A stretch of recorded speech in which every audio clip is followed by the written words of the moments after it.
یہی جج جو ہیں وہ دیکھ رہے تھے، اور اس پر حفیظ اللہ نیازی نے کہا تھا کہ جسٹس سردار تنویر سلطان نے گھنٹوں سوچ بچار کے بعد آج یہ فیصلہ کیا کہ جج صاحب کو مزید 6 اور دن درکار ہوں گے اور مزید غور کرنے کے لیے بیرسٹر حسان نیازی کی اس کے والد حفیظ اللہ نیازی سے ملاقات ممکن ہے یا نہیں۔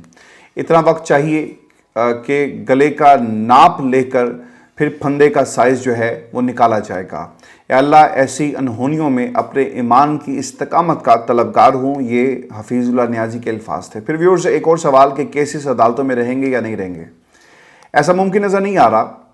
یہ 41 کے 41 کیسز پاکستان تحریک انصاف جیتے گی، ان میں سے کچھ پر سٹے مل جائے گا، پھر معاملات یہی رکے رہیں گے یا سپریم کورٹ جائیں گے، اور جب حکمران اتحاد اسٹیبلشمنٹ کے مخالف ہوا یا لڑائی شروع ہوئی تو تب یہ کیسز لگیں گے اور تب فیصلے بھی فوری طور پر ہوں گے۔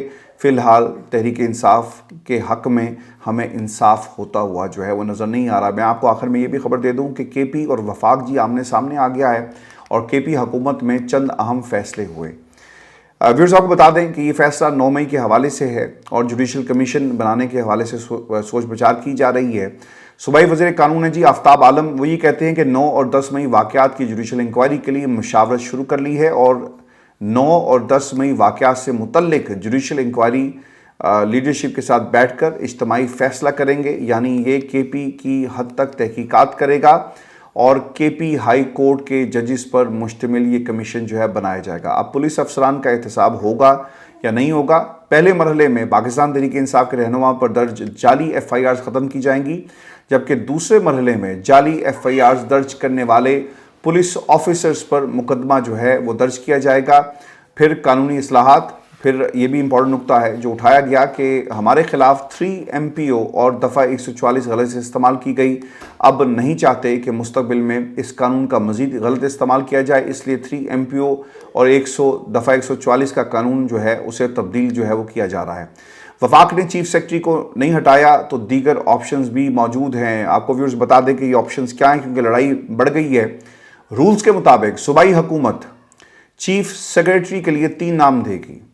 خیبر پختونخوا حکومت کی جانب سے چیف سیکرٹری کے لیے صرف 1 نام بھیجا گیا تھا اور وفاق نے درخواست نہیں ان کی تسلیم کی گئی۔ علی امین گنڈا پور نے شہاب علی شاہ کو چیف سیکرٹری لگانے کی سفارش کی تھی، جس کے اوپر ان کی بات جو ہے وہ تسلیم نہیں کی گئی، اور اب یہ سوال کہ گنڈا پور کو اپنی ٹیم بنانے کا حق ہے یا نہیں۔